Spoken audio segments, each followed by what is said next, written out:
Program Semarak Niaga bantu pemulihan ekonomi negara berada di landasan kukuh. Kadar kematian pesakit COVID-19 tanpa vaksin lebih tinggi. Assalamualaikum dan salam sejahtera. Saya Siti Aisyah Malisa Yohanis dalam Utama 7 Pagi.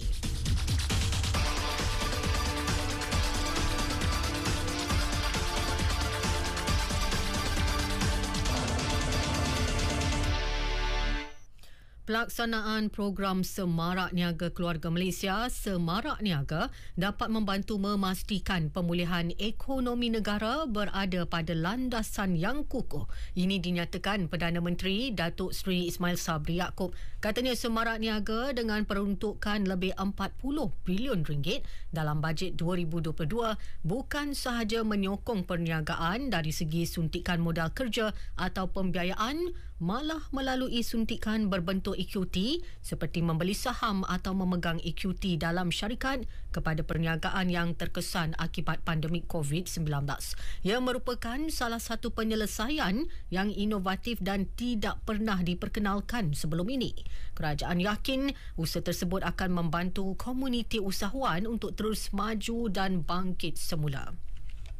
Bagi merealisasikan inisiatif program Semarak Niaga, Datuk Seri Ismail Sabri menggesa agensi kerajaan, sektor swasta, badan bukan kerajaan NGO, syarikat berkaitan kerajaan GLC dan syarikat pelaburan berkaitan kerajaan GLIC bekerjasama ia demi kesejahteraan seluruh keluarga perniagaan Malaysia. Katanya kerjasama sedemikian akan mewujudkan pelbagai peluang pekerjaan bagi membantu rakyat membina semula kehidupan mereka. Pada masa sama, memberi sokongan kepada perniagaan-perniagaan terjejas dan memperkukuh sistem perlindungan sosial negara. Komuniti usahawan pula digesa merebut peluang tersebut yang akan membolehkan mereka pulih dan bangkit semula sekaligus menyokong usaha pemulihan sosioekonomi negara. Program Semarak Niaga akan dilancarkan Perdana Menteri hari ini. Sementara itu, penganalisis korporat dan perniagaan Muhammad Faisal Abdul Malik melihat usaha tersebut dapat memastikan kelangsungan aktiviti ekonomi terutama perusahaan kecil sederhana PKS. Suntikan atau injection ini sangat perlu untuk memastikan kelangsungan ekonomi terutama untuk menyelamatkan PKS yang merupakan nadi kepada ekonomi negara. Perbelanjaan isi rumah, pekerjaan firma ini sangat penting untuk kelangsungan stabilan sosioekonomi negara. Muhammad Faisal Abdul Malik. Bagi penganalisis ekonomi Profesor Madya Dr. Ahmad Razman Abdul Latif, inisiatif Semarak Niaga dilihat mengambil kira kesan dihadapi sektor komuniti perniagaan akibat COVID-19. Banyak perniagaan yang terjejas teruk akibat beban hutang yang tinggi, komitmen terhadap institusi kewangan. Oleh itu, bagi membantu syarikat yang berdepan masalah gearing ataupun leverage ini, turut disediakan kaedah pendanaan yang berjumlah 2.1 bilion melalui pelaburan equity dan juga kuasi equity. Ini saya lihat amat penting kerana kita tidak mahu banyak perniagaan masih lagi kekal dengan hutang yang tinggi tetapi mendapat alternatif pembiayaan yang bersifat equity. Profesor Madya Dr. Ahmad Razman Abdul Latif.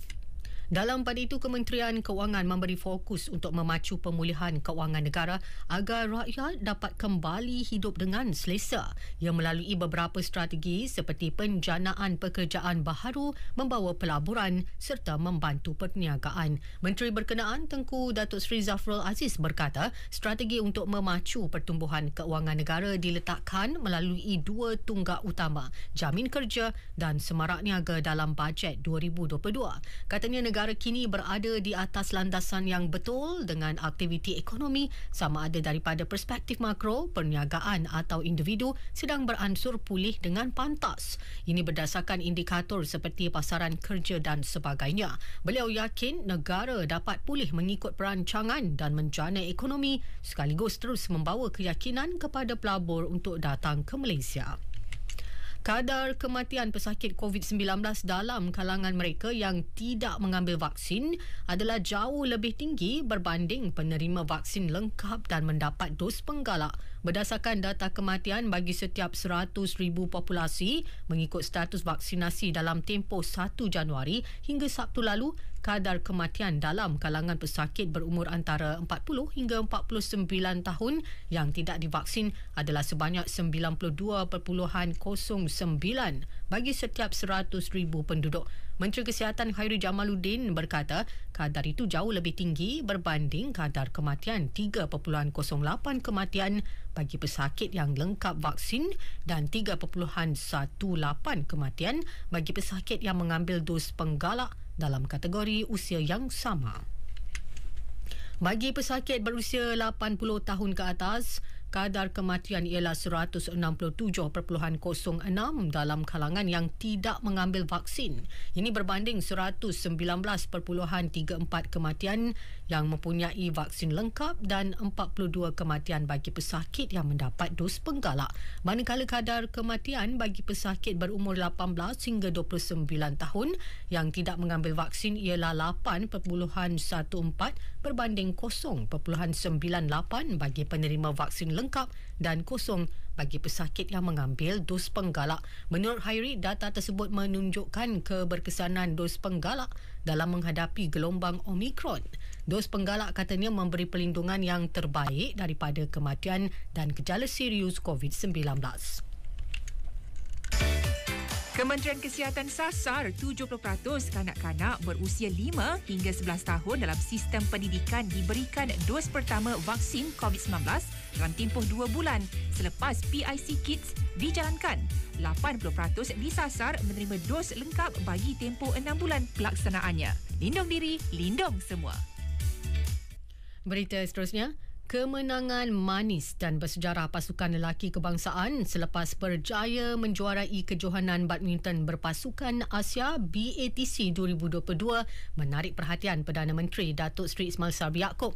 Dalam hantaran di laman Facebook, beliau mengucapkan tahniah atas kejayaan itu.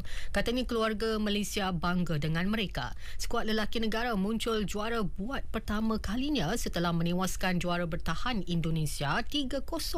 Ia sekaligus menyekat hasrat Indonesia untuk menjuarai gelaran buat kali keempat berturut-turut.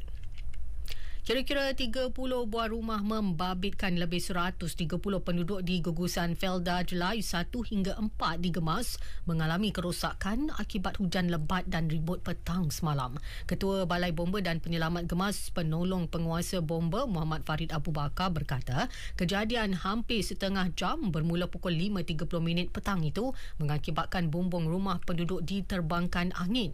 Manakala beberapa kenderaan dihempak pokok, tiada kecederaan dilaporkan setakat ini. Beralih ke perkembangan luar negara, Indonesia akan melancarkan vaksin COVID-19 buatan sendiri pada Ogos ini. Ketua Penyelidik Profesor Fedik Abdul Rahman berkata, fasa pertama ujian klinikal untuk vaksin merah putih itu kini sedang dijalankan. Ia membabitkan 90 sukarelawan dewasa bermula 9 Februari lalu. Ini diikuti fasa kedua bulan depan melibatkan 405 sukarelawan, manakala fasa ketiga pada April 5,000 sukarelawan. Penyelidikan mengenai vaksin tersebut dijalankan Universiti Airlangga bersama syarikat farmaseutical tempatan Biotis Pharmaceuticals Indonesia. Ratu Elizabeth II disahkan positif COVID-19 namun hanya mengalami simptom ringan seperti selsema. Perkembangan terbaru disahkan Istana Buckingham dalam satu kenyataan. Ratu Elizabeth 95 tahun akan terus menerima rawatan perubatan dan mematuhi semua garis panduan bersesuaian. Baginda dijangka terus melaksanakan tugasan ringan di Windsor pada minggu akan datang. Sukan bola sepak Liga Perdana Inggeris, Manchester United mengukuhkan cengkaman di kedudukan keempat selepas menundukkan Leeds 4-2 di Ellen Road. United terlebih dahulu di depan dengan 2 jaringan pada babak pertama. Leeds bagaimanapun mencipta kejutan apabila berjaya menyamakan kedudukan menerusi 2 jaringan pantas pada minit ke-53 dan 54. Fred kembali meletakkan pasukannya di depan sebelum Anthony Elanga mengesahkan kemenangan 2 minit sebelum perlawanan tamat. Red Devils kini mengumpul 46 mata namun ketinggalan 17 mata daripada pendahulu Manchester City. Satu lagi aksi, Wolves mengalahkan Leicester City 2-1. Beralih ke saingan La Liga, Pierre-Emerick Aubameyang mempamerkan aksi pertamanya untuk Barcelona apabila meledak hat-trick untuk membantu Catalan membelasah Valencia 4-1. Aubameyang yang menjaringkan 2 gol pada separuh masa pertama sebelum melengkapkan hat-tricknya pada minit ke-63. Sekian berita yang disunting oleh Haslinda Hassan dari Pusat Berita RTM. Dapatkan suntikan dos penggalak secara jumpa terus di PPV. Lindungilah diri untuk melindungi semua. Assalamualaikum dan salam keluarga Malaysia.